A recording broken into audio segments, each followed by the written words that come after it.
Hey everybody, welcome. This is another live stream from Hermetica, and this time we'll be doing a rec from the group stage, which is almost over now, for the 2v2 Pangea tournament. And joining me is one of the players of the set, Big Saul. And Saul, how you doing? I'm doing good, thanks. Thanks for having me. My first ever time on stream, so should be No, interesting. that's great. Yeah, yeah. It should be fun, especially you mentioned that this is a good set to cast. So I'm pretty excited. I have not seen any of these games, so we'll see what we have in store. And this is from. It's not the last game of the group stage, but this is the second last, right? Round four. So you've got five Yeah, so rounds total. Yeah. yeah, exactly. This is round 4. We actually just played our round 5 game tonight, but this was last week, round 4. Yeah, and so I think the knockout rounds are coming up this weekend, right? I'm actually not sure. I should probably look into that. Or at least they But maybe yeah, starting up now. But group it stages will are either be done now. this. Yeah, I think it will be this week. I don't think there's any break or anything like that. Yeah. Cool. Things are heating up. All right, so I think why don't we start with just the map draft, and we can just pull this up here. So maybe since I've got you here, maybe you can mention what your thinking was with these maps, because there's a whole mix of maps here, right? There's the really open maps and like pretty obnoxious maps like Chaos Pit, which I noticed was picked, and then some really like slow closed off maps like Amazon Tunnel, which I noticed you've banned. So I guess you favor the open maps. I guess there's Hamburger in there too. I mean, what do you think? Yeah, well, so you are right. We've been banning basically all of the closed maps. I just feel like we're a bit less experienced on them. Mm-hmm. And with the open maps, we haven't actually played like a wide range of different types of maps like it just in general play. So we have been picking Chaos Pit, but it's mainly because the very first week of the tournament, Chaos Pit was in the rotation Mm. of just the ranked pool. So Oh we yeah, were okay. able to play it quite a few times. We figured out some strategy, so we're like, okay, we might as well pick it. We're playing quite well. Uh-huh. What we've been doing, and I don't know if other teams are doing this, but this was a little secret strat which I can share now that the best of three's over.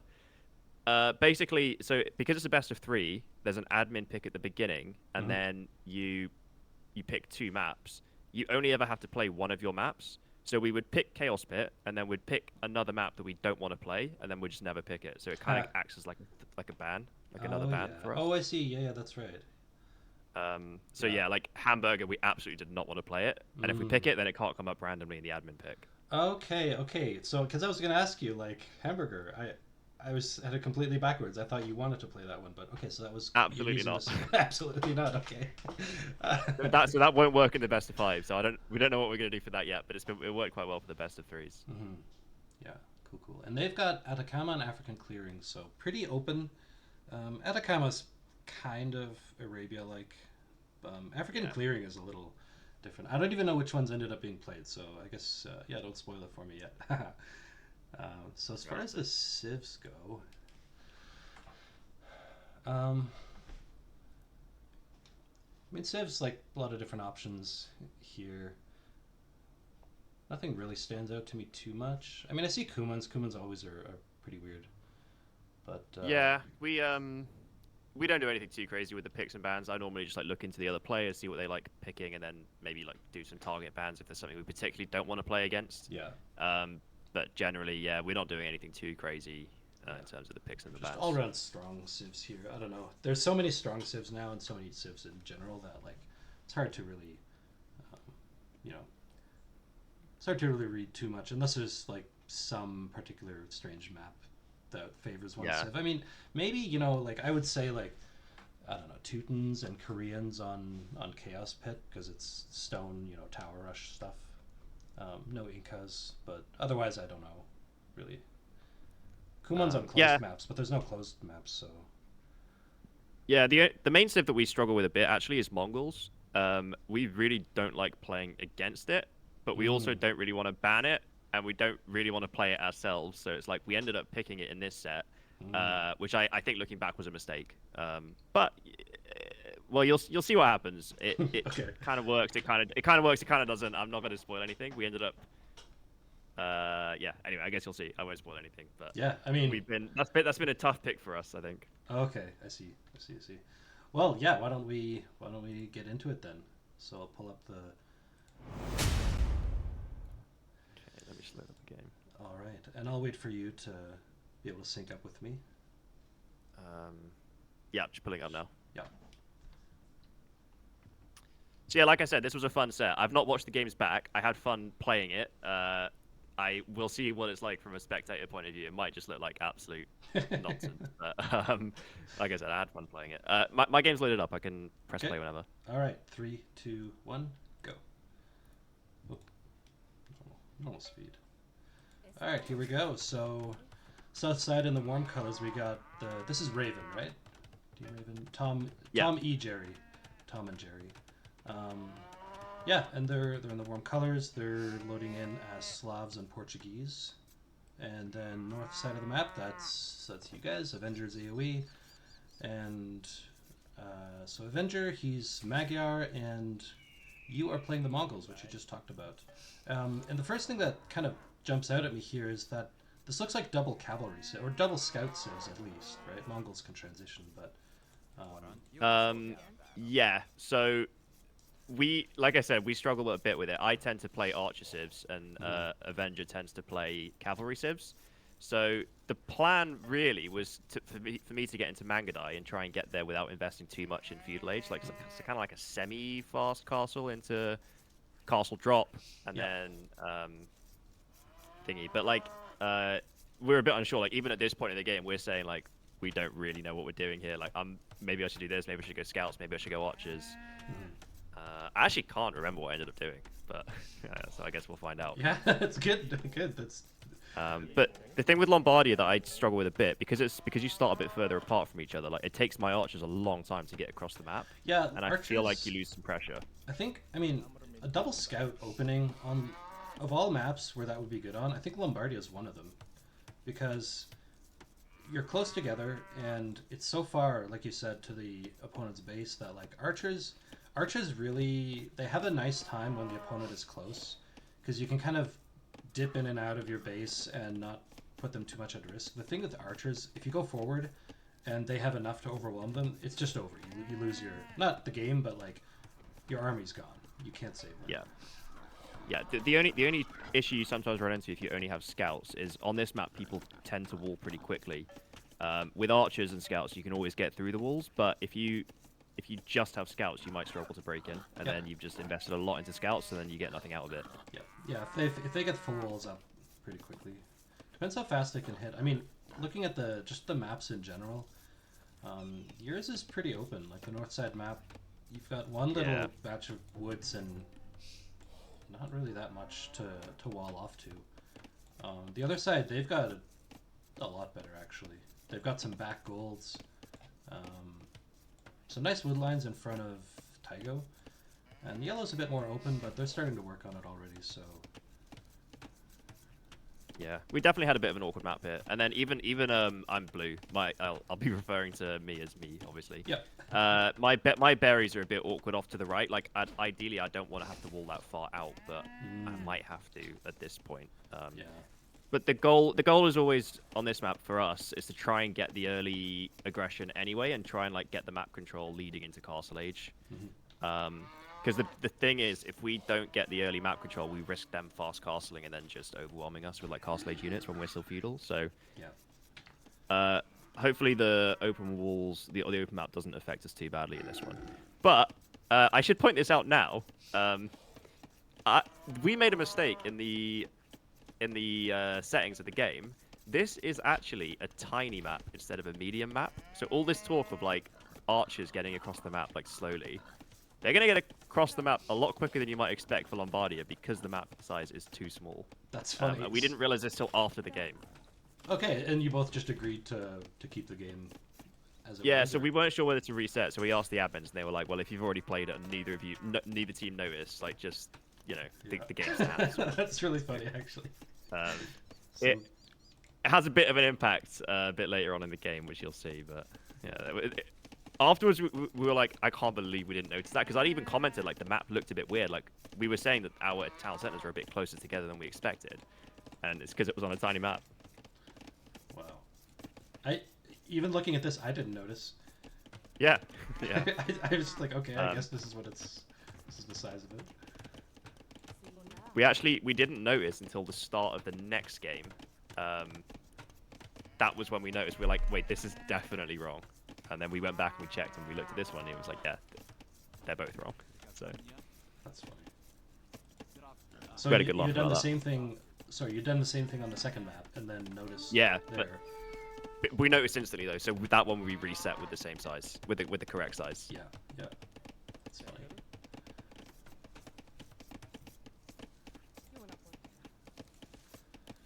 And so it looks like feudal ages are coming up for almost everybody. I guess Salchicha is going up a little later.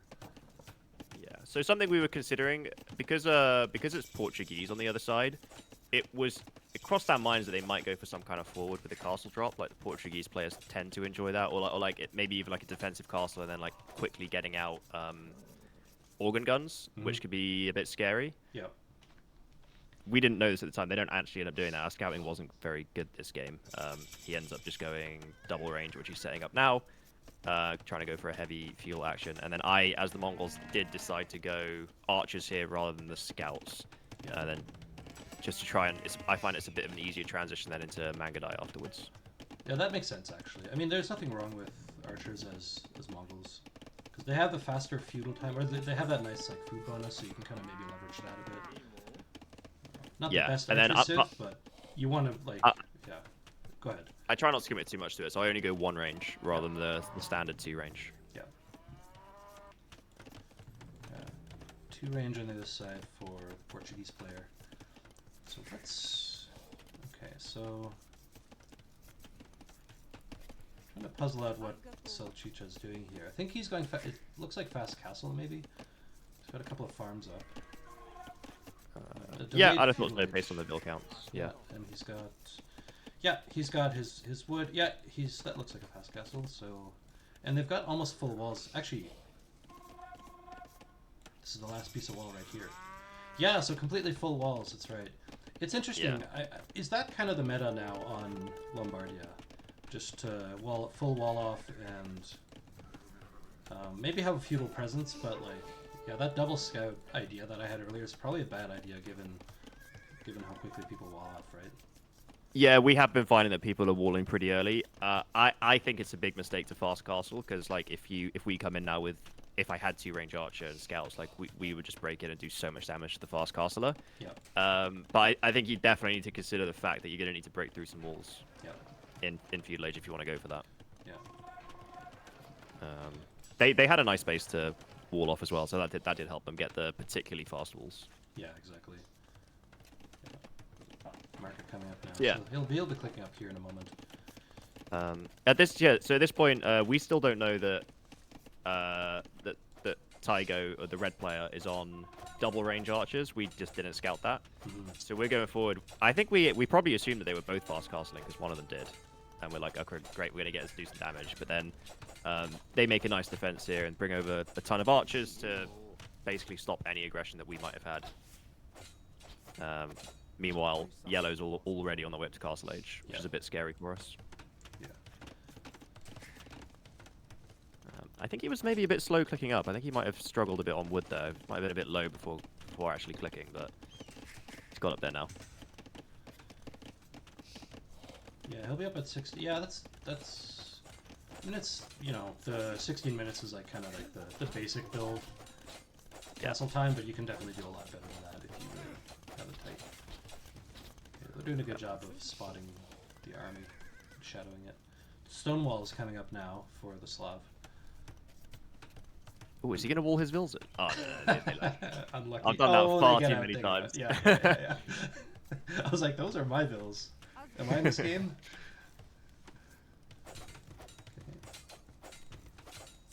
But yeah, I mean, you can already see the military counts just because of the double range. Like, red already has 12 archers, and I'm still only on 5.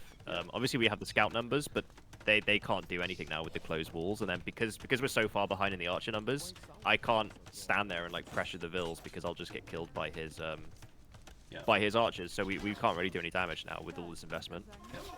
Yeah, it looks like Taigo was tasked with just, playing defensive, making sure that nobody gets in, and then Salchicha goes up to castle. Whereas you, on your side, have much more of a balance thing where you probably both go up at the same time. Yeah, I think they played well. I think it was a good strategy by them. Yeah. Kind of a division of labor situation. Yeah, it looks like it's going to be knights for Salchicha. And stable already coming up. Does he have a second one? No, so it's a bit late. I don't know. I would have expected some town centers actually, just to get that eco edge, but maybe they want to get that army out fast. Yeah, and I think it makes sense. I think at this point they should probably know that they're ahead in archers, just based on what they've seen from me. Like, they've not seen me with many, so they might be thinking like, oh, let's make something happen. Like, we're power spiking, we've got the knights, they're still feudal age, we've got loads of archers. Like, let's go for it, kind of thing. Yeah. Which I think is a good idea. Like, they want to try and take back some map control here. Yeah, I mean, if nothing else, they can run out and like clear the archer count, reset it, and then. But they won't be able to. I mean, they can come forward, I guess, with Taigo's archers, but they'll still be feudal archers. Like, he's not clicked up yet. It'll be a while for him. So. Yeah, there's a little bit of like interesting thing with the timings now, because he's a nice archer mass, but you'll be able to get like, by the time they start pressuring, at some point you'll be able to get crossbows. Yeah, the thing, unfortunately for me, I'm still kind of in my head planning on going into Mangadai. So I kind of stopped. I've stopped producing archers at this point because I'm like, well, I'm about to hit castle. I'm about to get up. I probably get onto stone quite a bit too late here because I'm gonna hit castle without being able to afford the castle itself, which is what I need. So I see this, like, they're putting a lot of pressure here. I'm panicking. I'm like, they're going to get in and kill absolutely everything. He's got 20 archers that neither of us have an answer for. Yeah. Yeah, so this is looking very scary. And this goes back... We look back at this game. I think this does... I think they had a better strat than us here. But I do think it goes back to the tiny map. Like, we thought, okay, we have the map pressure. We've clicked up the castle. We'll go home, regroup, get the defensive castles down. But because they were able to get across the map so quickly, they just came in way too fast here. So I rush a tower down, but it doesn't even matter at this point. He's got so many archers. Yeah. Yeah, I mean, you probably lost more villagers just trying to get that tower up than if you'd have just run away. Yeah, yeah, I guess I should have. It always surprised me. I still get caught off guard by how slowly towers go up. Yeah, like, I got plenty of time. There's a palisade gate. Come on. Yeah, I don't know if that, like, how long ago it might have been, but they may have nerfed it, the build time at some point, just to deal with tower rushing. But yeah, they take forever to build.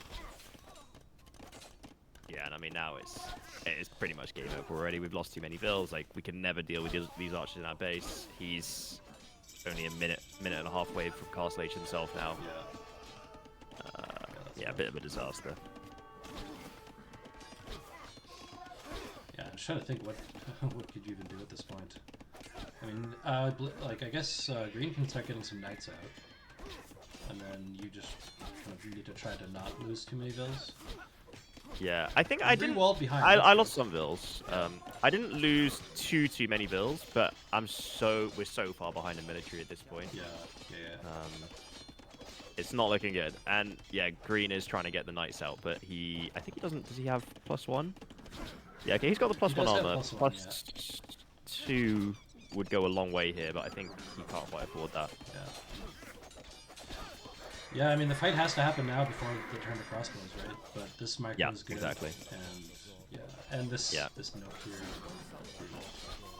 Yeah, I should have deleted that mining camp, I guess, but I was in full panic mode at this point, trying to get some feudal age skirms out. It's not what you want to see from your Castle Age Mongols player. Yeah, exactly.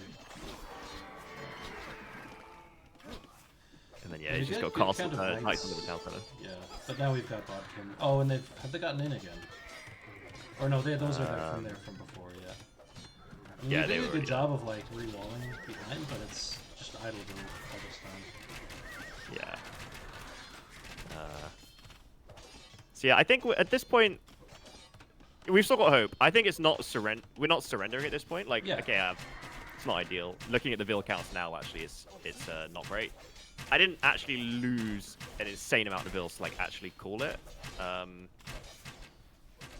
and I can almost afford the castle now as well. That's what I've been saving up for. Yeah. Or I've at least got enough gold to buy one. I maybe should have done that a bit sooner. I'm trying to get the market down as quickly as possible now, so I can actually do that.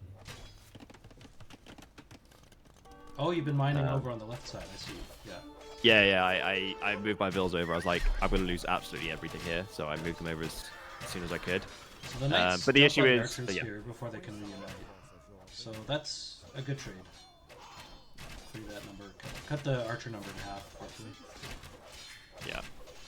And then try and get the castle down just to like defend everything, close everything off in this area. Yeah. But the problem is, even if we manage to clear up all these crossbows and knights at this point, like they're 2-3 TC booming behind all this, so them just pulling ahead of Eco. Yeah, then they spot the castle anyway. Yeah, and you don't have enough vills over here as a deterrent, so they can't run under the TC anyway. So yeah, it's that catch-22 when you want to build a castle, but you also need to shoot the attackers. Oh, brutal. Yeah. Yeah. Yeah. I mean, this is the stage of the game where we're already just talking about like what went wrong. We're not trying to come back. Like we know it's over at this point. The castle not going up is like the final nail in the coffin. It's too much to come back from now. Yeah, I mean, so what would you have done differently? Well, we would have picked a medium-sized map. I think that would have been a good start. Yeah. But like I said, I think either way they just had the better strategy on this one. I think Mongols here was just a mistake. I think I had to commit to 2 range archers. I think giving up that much of a military lead is just too devastating. And they, to be fair to them, they very, very effectively like used that military lead. Like they didn't hesitate. I feel like at our level, a lot of people will like hesitate with their military and like not send it forward and not like get those kills and go in. But they did exactly that. It was everything they needed to do, and they take the game. Yeah. You know, I think one range can work, but I think you just have to constantly produce out of it, even as you're planning to make the castle and move out of it. I think that can work because the mass from one range nonstop production is decent. It's just if you stop producing, then it wouldn't. It's not going to compete with a 2-range all-in archer production. But, yeah, I think actually something I've actually just thought of now. My gate placement, my palisade gate placement was a bit vulnerable there. Like it was right on the front, very easy for him to like break down. I probably shouldn't have put the gate there. I think that was a bit risky as well. It's just so easy for like knights to come and batter that down. Yeah, I mean that. I don't know. I guess you mean like put it more in the corner. Like yeah, that. Maybe at least like put it nearer maybe to where my vills are, so that they can quickly go and then, I don't know, like repair it or like build a market behind it kind of thing if they start trying to break in. Yeah, makes sense. Well, cool. All right, so let's get on to the next game. So I'm just gonna bring us over to this screen as we get set up for the next one.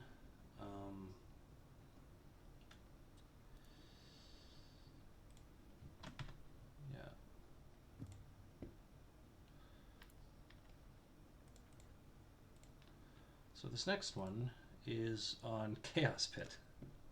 Fantastic. Yep, this is our pick. Yeah, this is your pick, of course. I've had lots of games on Chaos Pit, and it's not my favorite map, but I've learned enough about it now to, probably be pretty experienced on it. Not really something I'm happy about, but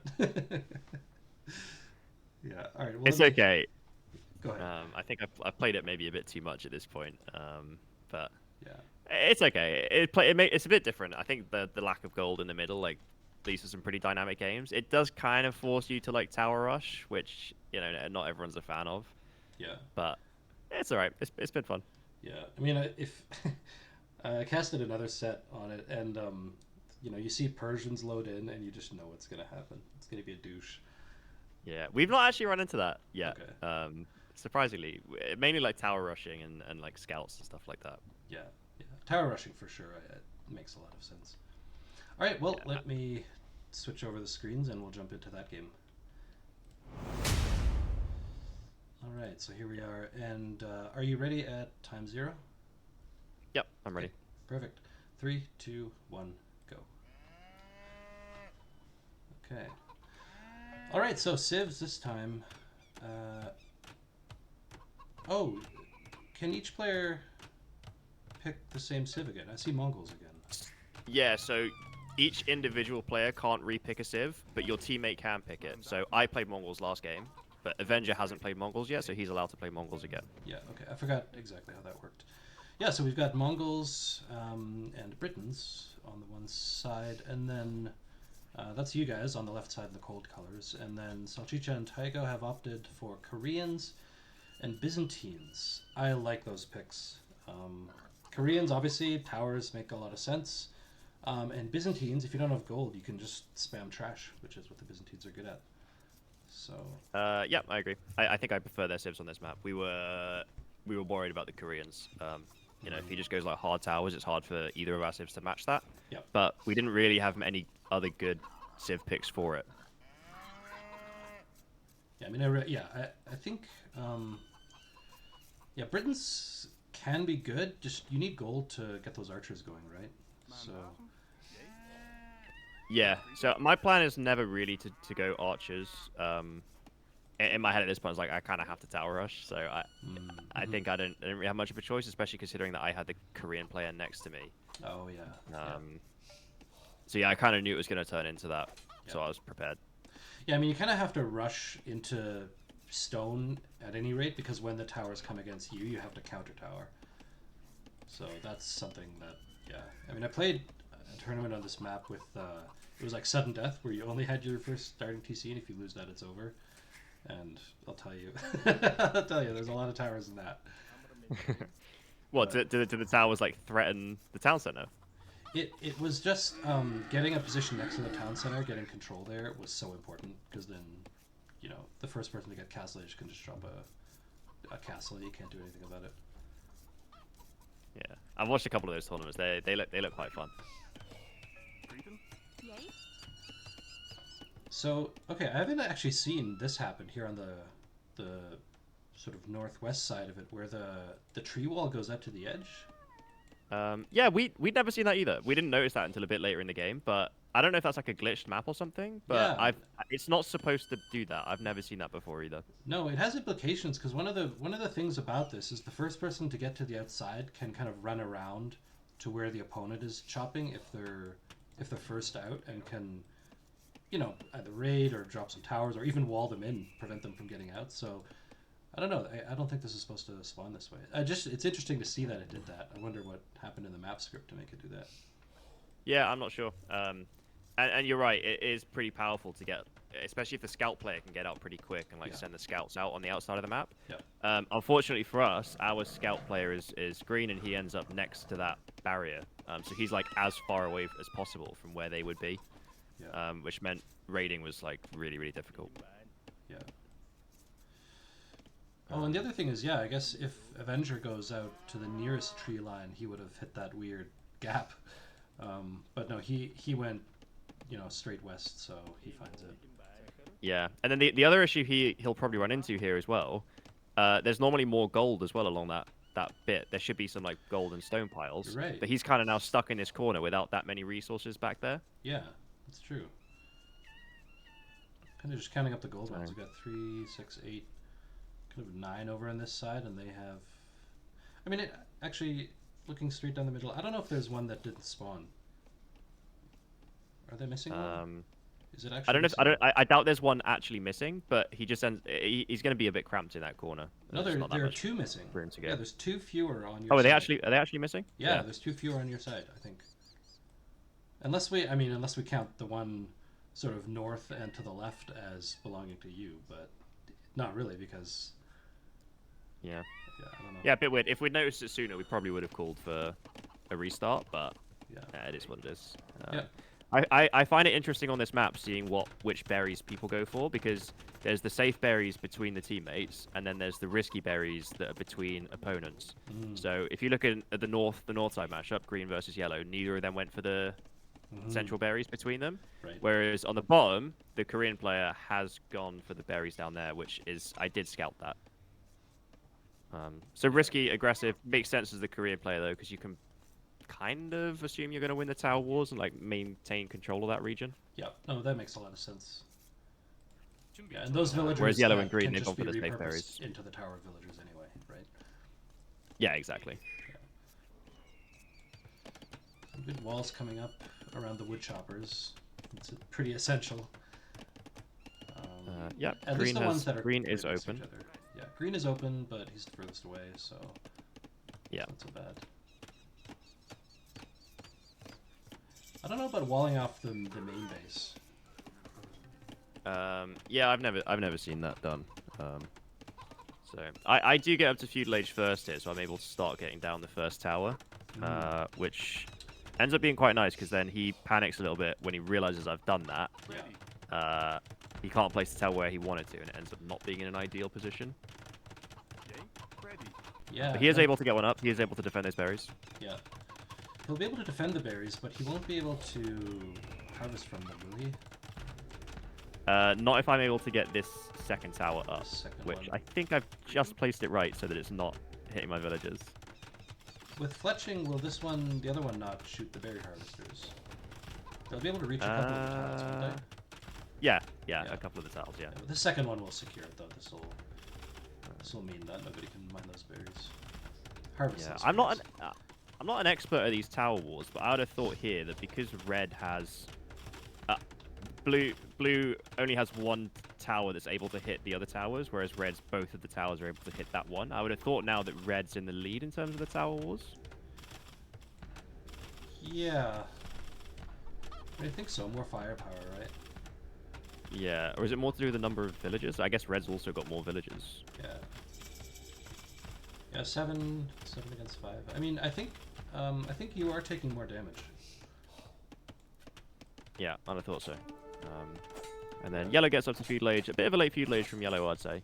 And now he's going for the archery range. I'd assume that's skirm, although he's going to be coming up against scouts, so I'm not sure how useful the skirm's going to be. I think skirms with a couple spears as Byzantines can really dominate feudal age.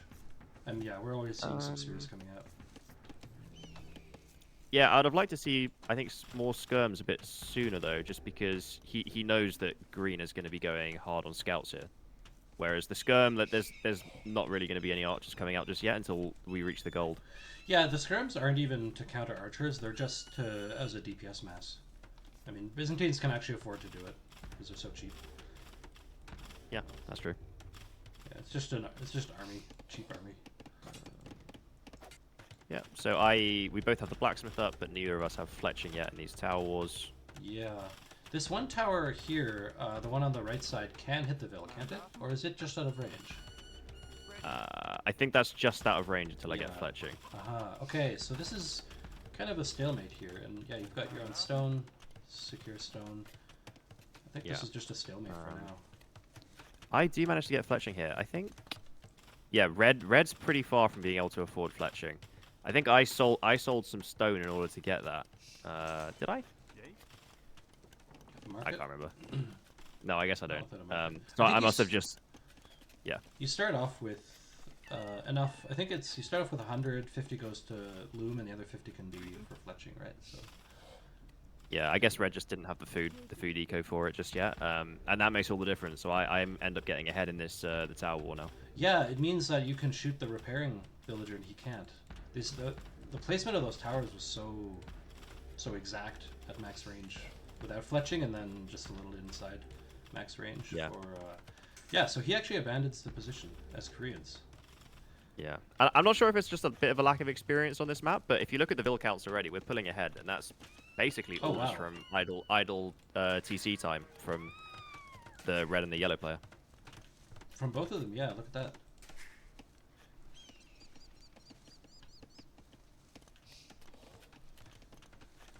I mean, maybe, starting to farm late. I don't know. So we've got scouts here from Avenger coming in as Mongols. Those good scouts. Actually, they have been fighting already. I missed some engagement here. Just harassing the berries. Some house walls coming up. And yeah, so yellow's massing this army. He's got quite a lot of spears. I'd maybe like to see them go forward and try and apply some pressure. Yeah. It's a pretty untouchable army at this point of the game. Yeah, well, all these spears can just deal with all. Oh.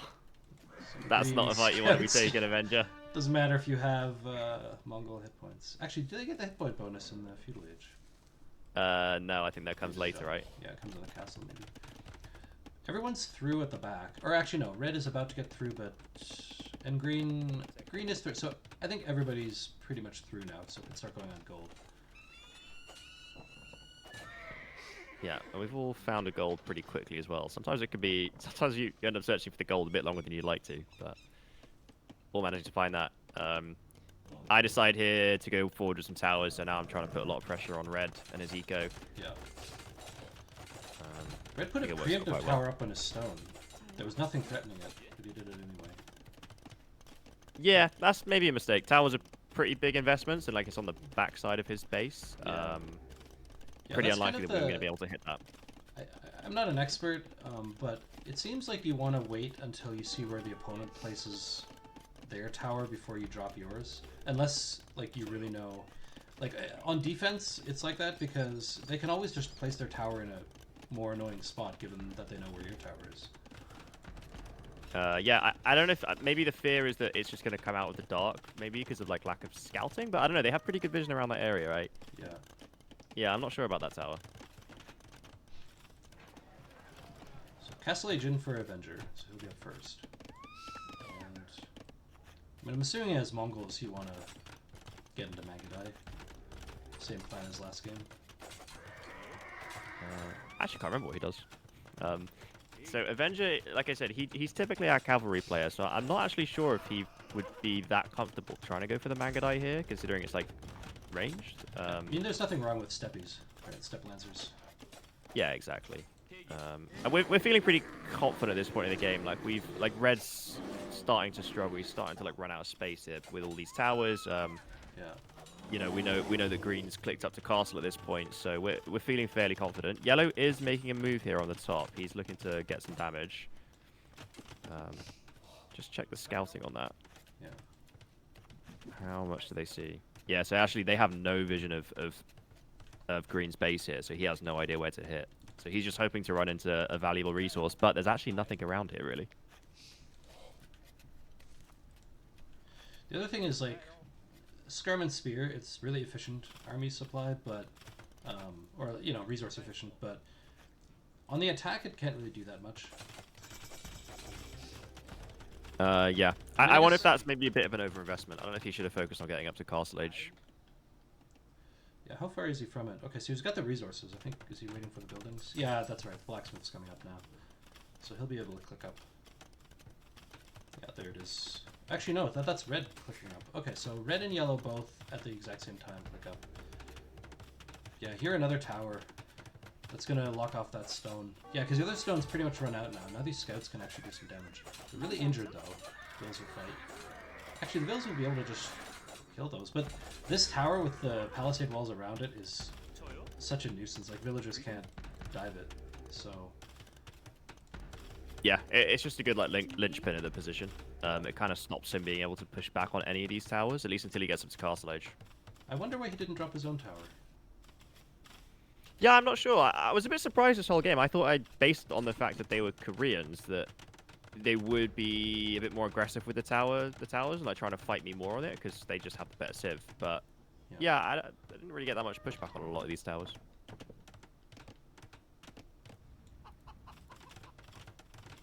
So pushed off with more stone. He can just run... Hang on. Yeah, why doesn't he just go into the back here? There's some stone there. Maybe that's what he's doing now. Yeah, that's what he's doing. He's abandoning his base almost entirely. Yeah, I think that's a good decision at this point. Yep, I agree. Yeah, deletes the wall.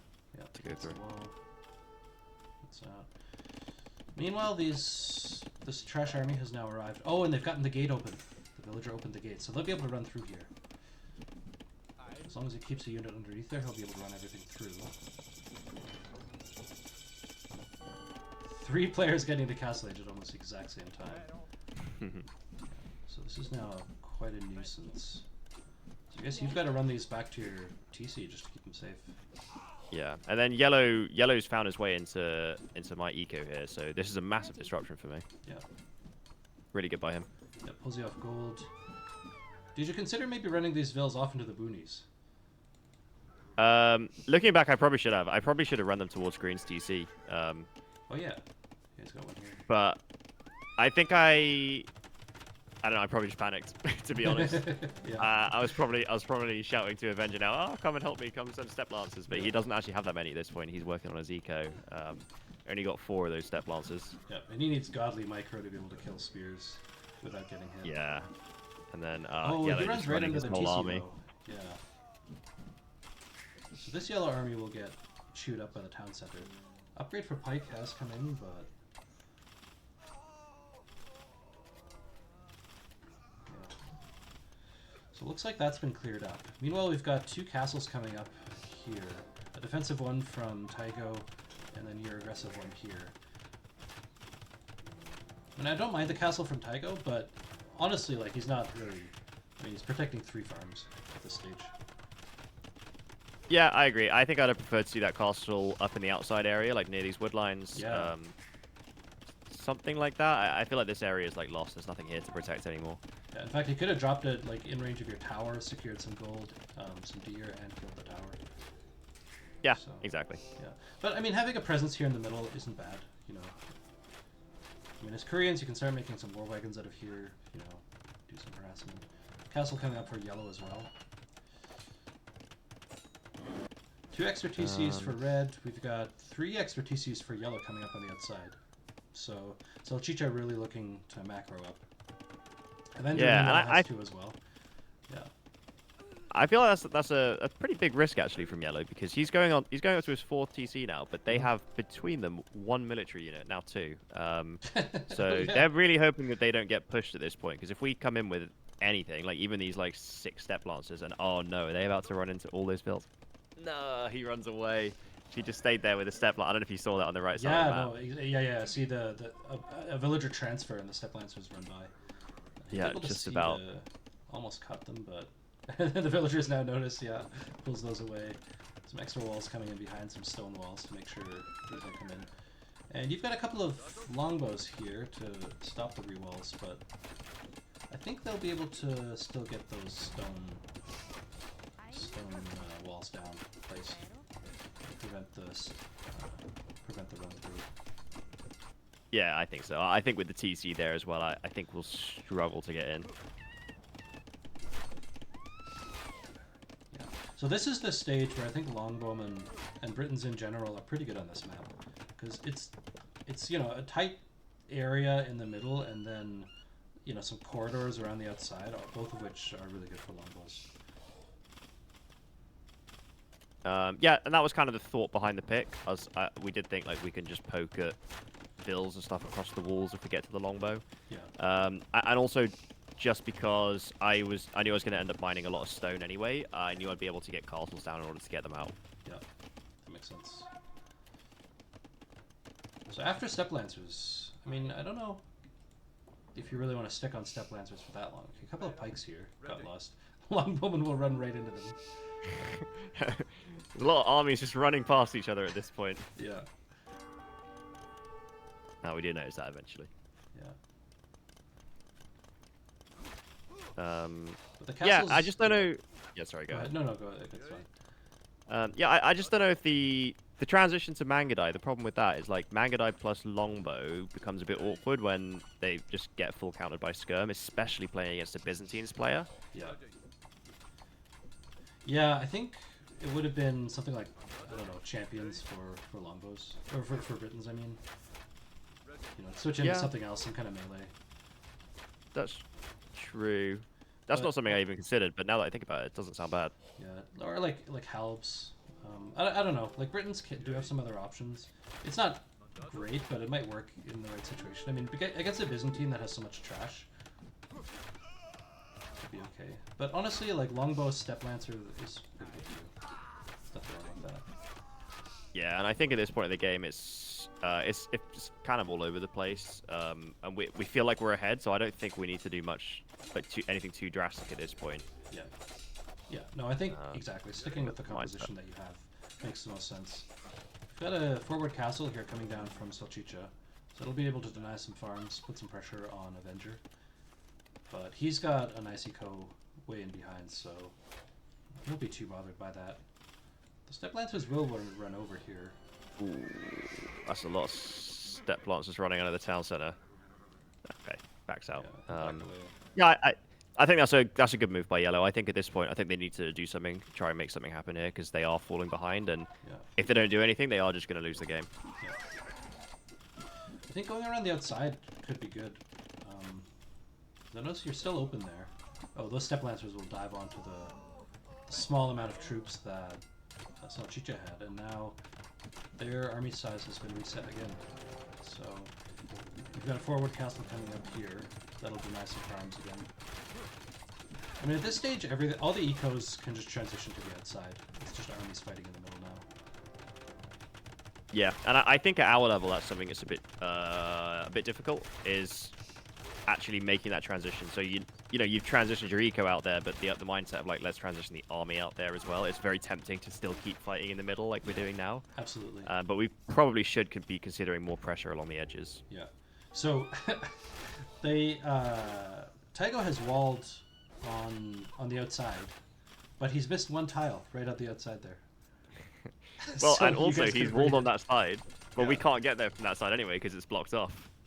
No, I'm talking about the south side, Red's wall. Oh, sorry, I thought Red's wall has a gap. Oh, yeah. So I have a feeling we never find that gap anyway, so. Yeah, that's funny. That is quite funny. Okay. I wonder if there was a tree there or something. I don't know. Or maybe a bit of fog of war. It feels like a weird place. Yeah, I think that's probably fog of war placement happening. Yeah. So Step Lancers now some attempted quick on the right hand side. Salchicha tries to quick wall, but it's too late. The Steppies come in, and that's a lot of Step Lancers. And they have, yep, they're fully upgraded now, full castle age anyway. So denying a lot of. We've got some pikemen and Byzantines coming over to try to deal with them. But I mean, Step Lancers can take out pikemen. They can. Yeah. They have range 2, so they have an extra range, so they can kind of DPS down the pikemen, and you really need a lot of pikemen. Yeah, the nice thing though, the nice thing about the eco here for red and yellow is it's all very much contained on the town centers, and Step Lancers don't do as well at diving town centers as something like Knights would do, just because they're missing that one extra pierce armor. Yeah. So he does end up losing a lot of these Step Lancers and doesn't get that much for it. Like, he gets some veil kills, but I don't think that was worth. Yeah, he loses, and he also split them up and let one half go against the pikemen. Yeah, that felt like habit from raiding with Knights, but I think it just not the greatest well trade. with Step Lancers. Steppies, you really want to keep them together. But yeah, so quick house walls coming up for red. So he manages to block those Steppies from coming into his eco. Yeah, and a lot of people have clicked up to Imperial Age now, about to hit. So you've got first trap coming out here on this forward castle. Yeah, at each of your castles, trap coming out. The Byzantine isn't up. Byzantines get to go up for cheaper anyway. I think he'd have gotten that. I guess he was dealing with raids.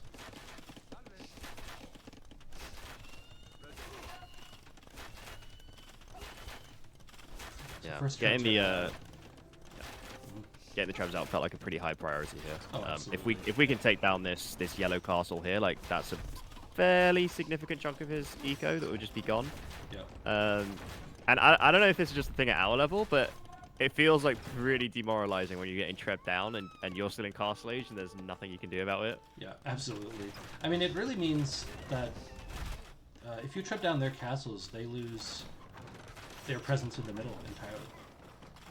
And so they're just around the outside. And I think on this map, I've never played the map long enough to see like one side completely take over the middle, but the other team still, be in the game. I wonder what would happen in that case. I guess you can just, the inside team can just start raiding the eco over the wood wall. So I guess it just becomes impossible for the team on the outside to compete. So you really want to keep some kind of presence in the middle.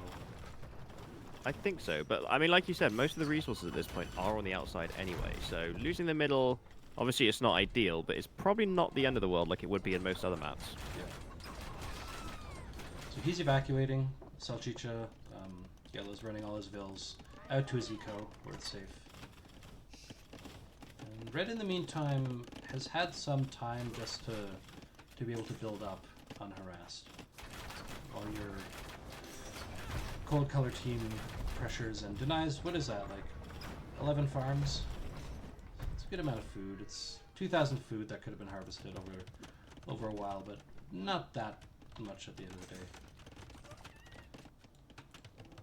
Yeah, Red looks like he might overchop here. Not sure if he'll notice that. Oh no, yes, he's about to do it.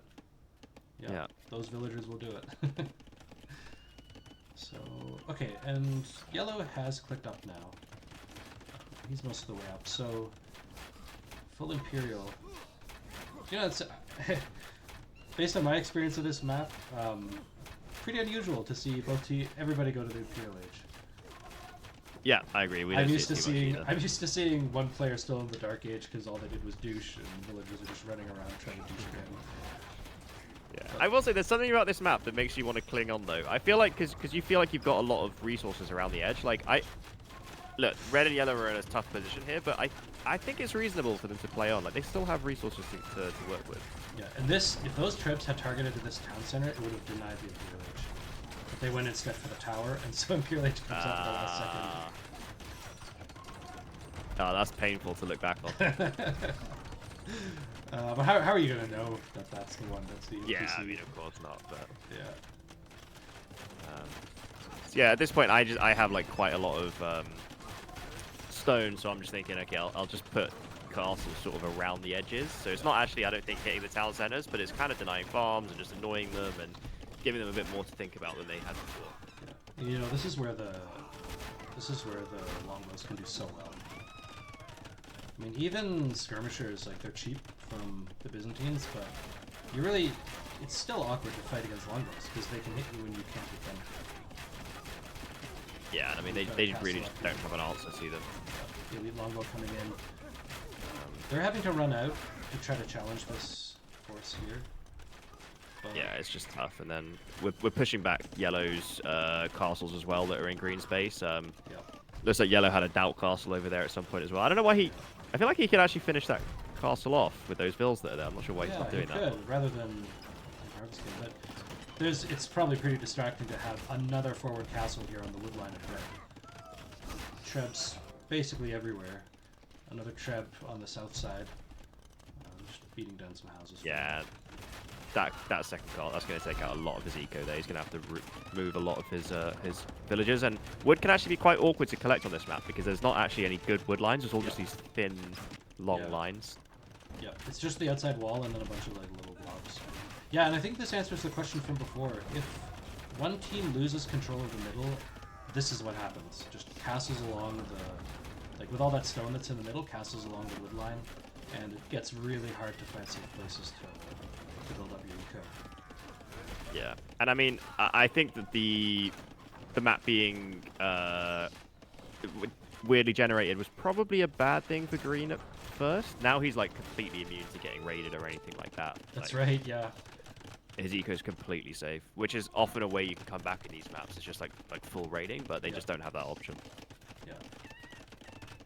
Yeah, that definitely introduces some weird dynamic. I mean, he could have just walled that as well, so like stone walls, I guess, kind of serve the same purpose. But I think GG was called. Oh yeah, tie goes out. Okay, so there we go. Oh, I think I had the wrong score up that whole time. Oh, that's okay. Yeah, so that's it's not the usual Chaos Pit game, but that's a pretty nice one. I mean, yeah, it was interesting to see how that tower rush played out. There's a lot of like nuance. I mean, I'd be interested to talk to somebody who really understands tower rush as well, to understand like what you should be trying to do in all of those situations. Yeah, I agree. I'm not particularly good at tower rushing. I was surprised that this one worked out as well as it did actually.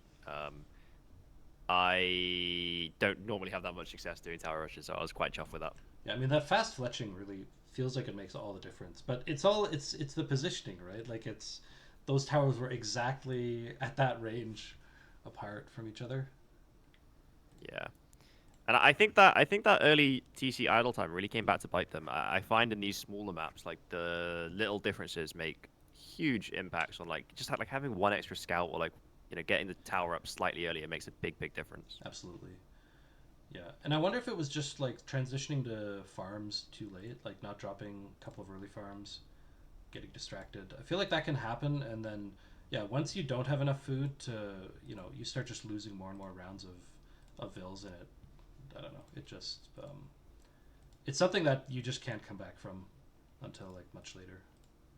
Yeah, and I think also for Red going for those berries between me and him, and then losing the tower war, like he loses Yeah. access to the mill. He was relying on all that food. I think that probably really set him back as well. Yeah. Yeah, absolutely. Yeah, and you managed to get up to feudal first, like you said, and get that first tower down. The thing is, it was really the second tower that made the difference. So I don't know. Yeah, it's interesting. It's interesting how that plays out. But yeah, no, it was a good match. Interesting to watch. So I think we've got one more now that we're tied up. Yep. So I think I'll switch us over to here, update the score, and then I'm going to step away for a few minutes and then come back. So I think just let people know that we'll be right back, and yeah, we'll be back with the third game of the set to yeah, to break the tie. Cool. Yep. See you in a bit.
Hey everybody, we're back, and now for the final game in this set between Avengers AoE and TomYJerry.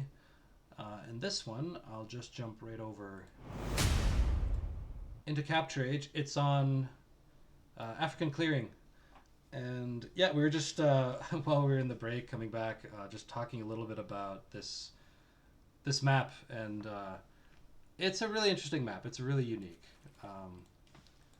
Yeah, like I mean, what do you think about this?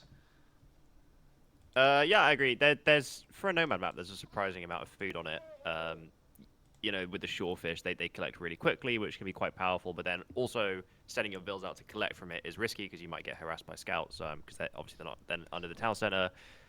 You've always got a decision to make early on. Like, do you want to make your town center on the outside, or do you want to make it next to one of these wood lines in the middle, which they're small, but each tree has like double the amount of wood, and you probably got better access to like other resources in the middle. So it's quite a unique map. I enjoy it, and I don't get to play it too much, so it was Yeah. interesting to see it come up now. Yeah, I've had a lot of really great games on this map. I think one thing to note also is that these trees in the middle have 200 wood on them each, not just 100. Yeah, So yeah. we can jump into it. Are you just about ready to click play? Yep, good to go. Okay, 3, 2, 1, go. Yeah, and I think you just hit on it. If you can't make it like take advantage of all of this free food on the map, it's really hard to keep an edge. I don't really think you can. Like you really have to use it. But then you are going to be. Oh, okay. I see. I see what's going on here. Sorry. Let me just cut that short. Okay, it's one of those games. Yeah, this was a fun one from my perspective. Oh my god. Okay, so you are building your starting I'm TC blue. up against the wood line, Yeah. and you are surrounded by your opponents. Okay. So, from my perspective, I can immediately see yellow. So I'm like, okay, this is going to be a tower rush game. I'm going to have to do something here. Yeah. But I don't see red until a decent amount later. And I'm telling green, like, okay, I can handle yellow at the 1v1. Could go either way. Yeah. Turns into more panic stations once I see red as well. So you haven't seen yellow yet? I can this see stage. him, the treaty border. I can see that like yellow border, like when you're placing it. Oh, of course. Yeah, that's right. Yeah, so I can see that, but I can't see red. He's a bit too far away. Yeah, that's brutal. This is like, if this was on the ladder, this is like rage quit territory, isn't it? Yeah, it's Especially not once you ideal, see but- red coming in. Yeah, but Yeah, you I know can't what? remember when I scout red. I think I scout him. I can't remember. I might go out to those shorefish at some point, but we'll see anyway. But I'm like, I just kind of have to survive, and hopefully they overcommit to trying to kill me, and I can Yeah. like hold them off for long enough, and then Harry Green can come in and save the day basically. Yeah. We were talking about town center placement. I think the best placement that I see is Avenger. I like this distance from the tree line. It's not too far in the middle, so you can always eventually go out to that tree line. But it's also captures enough space out in the middle to be able to do something. I do like these placements next to the ponds, though. You can use that as some of your early food. Yep, I agree. I think I picked the worst choice here. I've never really tried going out to the edge before, and I was like, I'll give it a go because obviously the wood line's better. Yeah. But yeah, I mean, obviously I get particularly unlucky in this game. But either way, like you're probably not gonna end up near that many resources. Like whereas like if you look at Green, he's surrounded by food. He's got enough wood to get him through the early game. He's like next to a gold pile, and whereas me, it's like I don't have anything. Yeah, and the fact that these trees are 200 makes it actually quite fine to just be here in the middle and relying on those, like you said, until it'll carry you through the feudal age at least, and then early castle maybe even. Yeah, exactly. And using your the town only thing with these center. trees. Yeah, go ahead. I find sometimes like the villagers, they kind of get caught in them, and the pathing between these trees can be a bit off sometimes. So you never really want to send too many vills into these tree lines. Yeah, and yeah, they've got these little like weird pockets. Yeah, this villager stuck territory, especially like also trying to like palisade them can be a little awkward as well. Yeah. And wow, like red is actually laming an elephant down in the south. I'm not sure if that's worth all the villager time that he's spending doing that. I think he'd be better off just sending the villager back home and to actually like collect resources. Yeah, I mean, especially since there's so much food everywhere anyway. I mean, like, oh no, I don't have an elephant. I guess I'll just take the 600 food pond right next to me. Yeah, that's a lot of villager idle time there. Yeah. Yeah. So, and was this one of his starting villagers? It must have been. Right? It must have been, yeah. Yeah. Yeah. So he'll do it to another elephant here. I mean, it's. Do they know where green is at this point? Do they have vision? I think he must find out now. Yeah, they don't even have vision, so he's just kind of. I guess they're scouting for him from the looks of things. Oh, yeah, they must know where I am. And now he finds him, but he's just kind of, I guess, randomly like laming elephants across. Wait, the map. did he not know where green was when he did that laming? I don't think so. So he's just he's just okay. That's yeah. I kind of agree actually that that's not probably the best use of time, even especially if you don't know.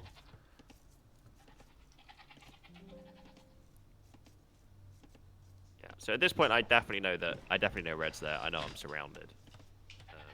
So I'm just trying to get up to Fule as quickly as possible. But as we said before, I don't actually have that much access to food. So I kind of ran some of my villagers away to one of the ponds a bit closer to green, just to sort of have a guaranteed source of food before I start getting squeezed by yellow and red. Yeah, absolutely. It must be tempting to like send even more and more convoys of villagers out of here. Yeah, and arguably I should have. Like, this gold is the only other resource that you have access to.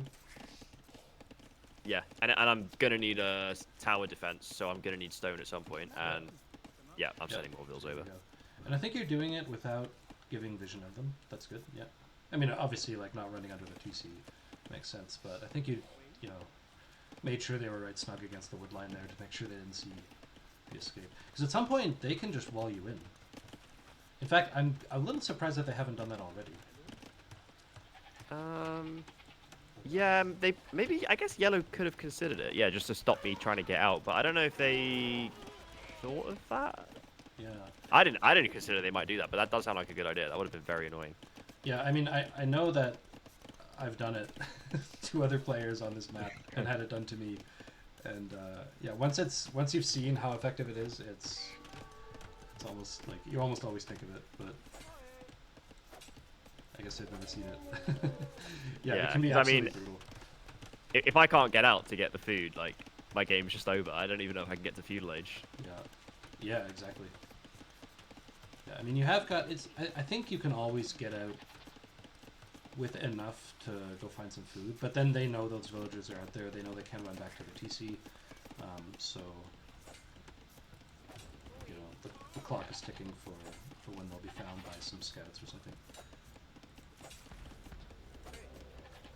So this one villager from Red has put up 2 outposts, has lamed another elephant, has walled it in. Just trying to be as annoying as possible. Do you think that's good value? He is being very annoying to be fair, like laming the other kid out as well. I think the extra effort of the palisades, you gotta respect it. Like, that thing is gonna rot. You're not gonna harvest that. That's pretty funny. I didn't know he'd gone on quite such an adventure with that build. Yeah, it's funny. I mean, this deer here, maybe it's worth sending these villagers over for green to actually get that zebra before it decays, but I don't know. Yeah, so feudal age coming in. What are the timings here? Red will be up first, and then green is still working on it. We haven't even talked about the civs because we saw those town centers, and you know that's basically all you want to talk about. But it's what, like Franks and are those Shu? Yep. Yeah, and then on the other side we've got Berbers and Saracens. Yeah, I mean Berbers. I love Berbers on this map. Saracens are fine, always good. I think Franks are just generally good. But yeah, I don't know really that much about the Shu, so is there any particular logic to these picks? Red just lost the Vil when trying to lame another elephant, by the way. So unfortunately that Vil went down. No, to be honest, we haven't played that much. We haven't really thought of any strats for this map, really. We just sort of picked generically decent archer and cavalry civs. Yep, that makes sense. By the way, that Vil that Red lost, so the elephants, even if you wall off, they can still hit like right around the corner. They can kind of like, you know, boar can do it too. I guess their tusks can just poke through the wall. So Yeah, they sort of teleport through the walls a little bit. yeah, if you don't know about it, it can be pretty tilting. So So here we the go. tower wars have started. Yeah, and you have preempted dropping 2 immediately. I mean, I like that. I really like that because red is going to try to contest, but I think you will get this up. And are these in range of one another? They're not. No. Not quite. Not quite. So you'll have to Vil fight. Just keep this tower up. Yeah, I probably should have built that first one, yeah, within range of the other one, just so they can protect each other. Yeah. But I try here and like repair it while also fighting the Vils. I think Red's losing a couple Vils here, so yeah, he will lose a couple. Yeah, and that's a lot of idle time, right? So I think you're on stone back here. That's right. Yeah. So Red's actually down 3 Vils already. Yep. Yeah, and this time you've got one coming up in range. This one will be not in range of either Vid or 2, before fletching at least. And you've got enough to harvest some stone and some food from this free food out here. So that's good. That's a good setup, honestly. It's as good as you can hope for in this situation. It worked out okay for me, because now I'm turtled. Now it's hard for them to push because I got those towers up. I'm getting the blacksmith up now to try and rush fletching. Yeah. I got my Vils on the outside, getting the resources I need to sort of exist. And then the shoe bonus actually here turns out to be really nice. The gathering food from lumberjacks. It just gives me like an extra trickle of food that I wouldn't have had otherwise. Where, I mean, I can't really run away with any more Vils at this point. So I'm going to have a lot of lumberjacks. And it just really helps smooth out the eco a little bit. Yeah, I mean, can't you? You could set some more Vils out, right? I mean, looking at it now, I guess I could, but maybe I should have. Maybe I should have, but I didn't feel confident doing it. And I was like, I don't want to like send a train of 10. Yeah. And the thing is, if I send out like 10 more Vils and he sees it, then he's going to probably find all my other Vils as well. So yeah, and he'll probably slap down his stables almost immediately, knowing that they're like just the reminder that there's Vils out there. Yeah, so maybe I could have, but it felt a bit risky to me at the time. Yeah. Yeah, but I think that little bit of extra food matters a lot for getting fletching and keeping up Vil production at the same time, which is always the challenge. You've got a couple farms out here, yeah, that makes sense.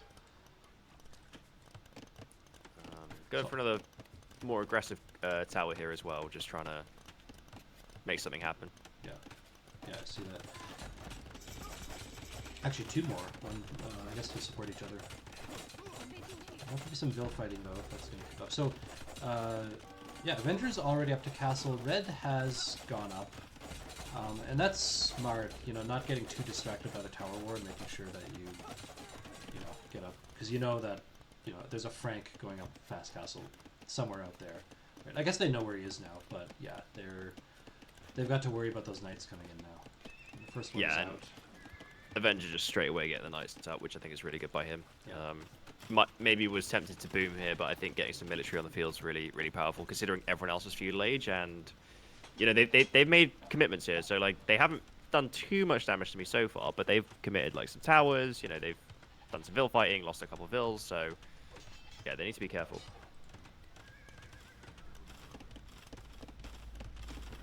I am losing that one tower near my town center, so they are slowly starting to push me back here. Yeah, and they're noticing the repairs and shooting at the Vils. And now a castle coming in from Taigo, so we'll drop that right smack. We're in range of the towers though. Doesn't need to do that. I guess he wants to be able to hit the TC afterwards. Ooh, there's a couple knights coming in as well. Yeah, this is dangerous castle. Very dangerous castle. Gives up on it? Yeah, it gives up on it. I think you have to. That. It doesn't need to be that close. You don't have to get the TC. If you can just get the gold and the towers out, then, if that castle can cover all the useful resources next to TC, then that's good enough. Yeah, definitely. And if he wanted to get it in range of the town center, he could have come further over to the right near Yellow's town center, because like that tower was kind of getting cleared out anyway at that point. Yes. And he would have been able to build. He would have been able to build there. Yeah. The knights are poking around. Castle coming up next to Red starting TC, but the knights will get in, and we will start chipping away at those villagers.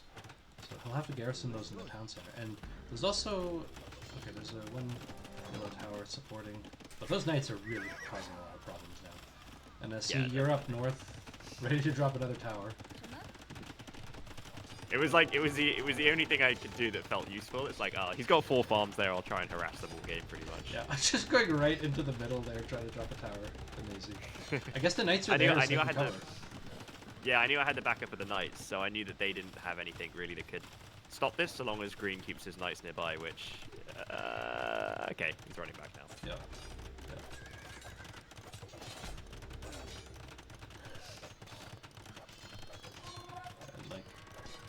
I don't even. Yeah. So when 2 armor upgrades, a melee, like those 2 armor upgrades means you can just hang out under these TCs and under these towers forever. Doesn't want to go near the castle, but yeah, causing so many problems here. And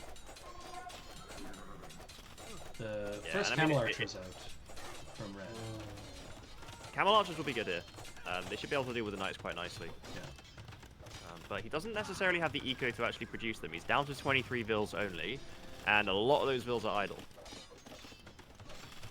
Yeah, actually a lot of them were just like trying to melee down that tower that he dropped.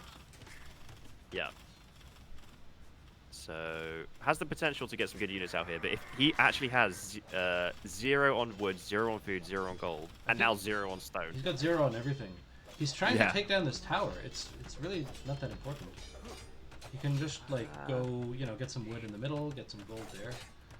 So he actually, well, okay, he's building a lumber camp now. He doesn't really have any wood though to build more lumber camps and to build more mining. Oh, I see. So that's a fairly important area for them. But I agree, they probably should have tried to expand a bit more off to the left, like where I'm not able to tower them. This is painful to watch. This one knight finally going down, got like 3 more villagers as they try to melee their way back into their old eco. Yeah. Meanwhile, yeah, green is just booming away. You've got a second TC up behind and continuing to stream in knights. They're now harassing yellow's base. Yellow has a lot of tower cover, so I mean those knights will eventually get chipped down, but causing idle time, you know, it's not quite, but it's almost worth it to just sit under the arrows with fully upgraded knights. Yeah, and he is going for the forward siege workshop, so we are definitely looking to put some pressure on yellow here. Yeah. Because red's fairly nicely protected. I don't think we can. I don't think we should really try to be trying to commit too much into that castle now that he's there. They've now got a couple towers defending that side of the map, so I think it makes sense now to switch over to yellow. Yeah. You know, you're chopping away in the back. Yep, get my little stream of food from my lumberjacks. Yeah. I would actually be really curious this game to see how much food I got from that bonus, because I think it would be a lot. I think it was really, really good this game. You've even got enough room to drop some farms back there now. It's funny. Yeah, I start dropping a couple. I mean, red is down to 13 bills. Did he continue losing bills? When did he lose that many? He is farming underneath a tower. Ah. I wonder if those eventually... Yeah. He doesn't have any food income. Like, he's continuing to harvest gold and wood to make more camel archers.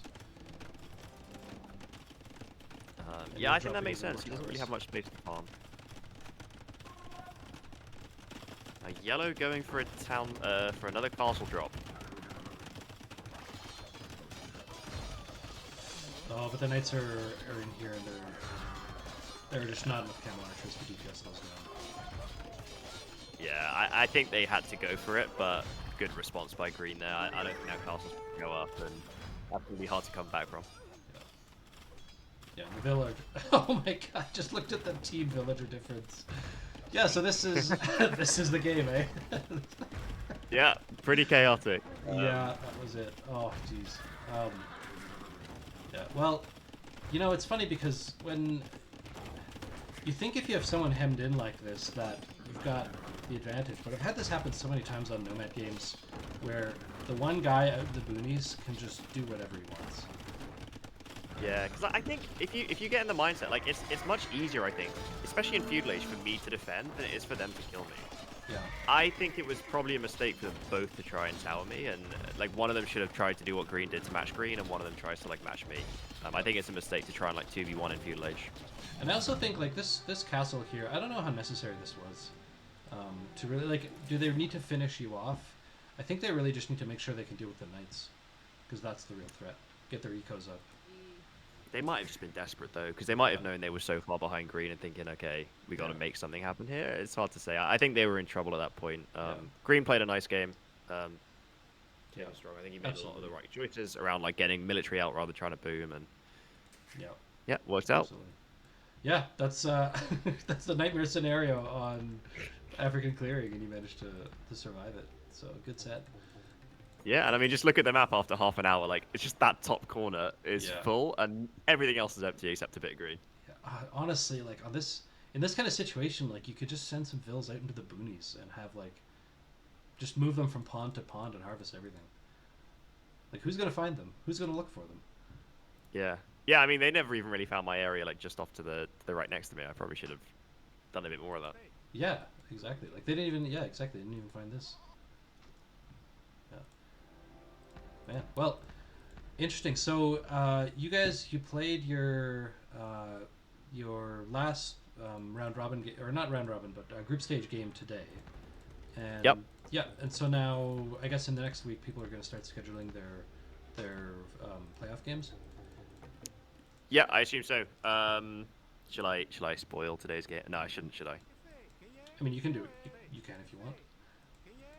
So this win here put us at 4-0 in the group. So we've been playing quite well. Okay, so you're definitely moving on. Yeah, so this one kind of guaranteed that we were going to move on, and then our game today was against the team that was in second place. So they were 3-1 and we were 4-0. Uh-huh. And yeah, we actually lost today's set. So our first taste of defeat.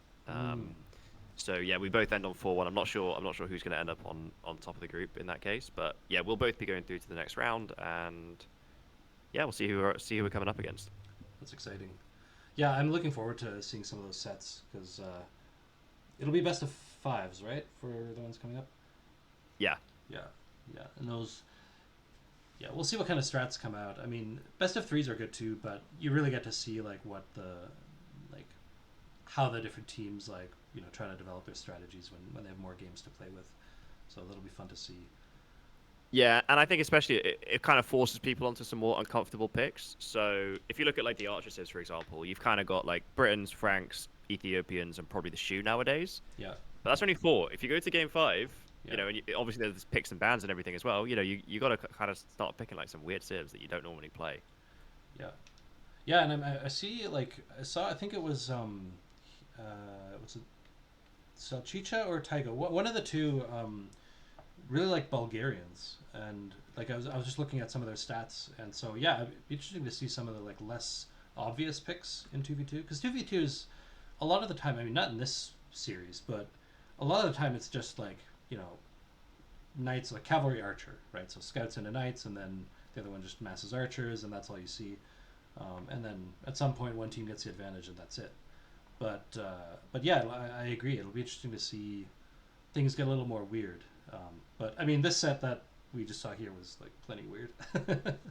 So yeah, and I do think that the 2v2 meta, like we try and play very meta because at least in the first game, like we typically feel fairly confident. So it's like why mix things up if we don't have to. Yeah. I do think there's a lot of room though, like to not just do scouts and archers and like knights and crossbows. And I think we might start seeing a bit more of that in the best of fives coming up. Yeah. I mean, it may do, especially with the map pool that's in there. I mean, like some really like the full range of maps. Like you've got Amazon Tunnel and Chaos Pit and everything in between. So yeah, I think you've got the possibility for pretty much anything. I don't know. Do you think we'll ever see Amazon Tunnel? I wonder. I don't know. We've been playing a lot of Black Forest recently, so okay. Maybe I don't know. It just feels so different from the rest of the maps, and it's never in the ranked map pool either, so we can't really practice it that much. Yeah. But maybe I guess that's true for everyone. Then maybe we should whip it out and just no one knows what they're doing. It could be exactly. Yeah. I think Saracens are really good on that one. Anyway, yeah, we don't have to get in a big discussion about Amazon Tunnel, but no, I really like just the range of map types in the tournament. So it'll be interesting to see what people do with them in the best of 5 sets. Yeah, I agree. It would be good to see like there's been some popular maps like Atacama and stuff like that. It would be good to see some like bit more hamburger, you know. Yep. Oh yeah, hamburger. Yeah. No, for sure. Well, I think we'll probably wrap it up there. So thanks for whoever joined, and yeah, looking forward to the knockout rounds, which are coming up in the next week. So with that, I will close it out. So have a good evening, everybody.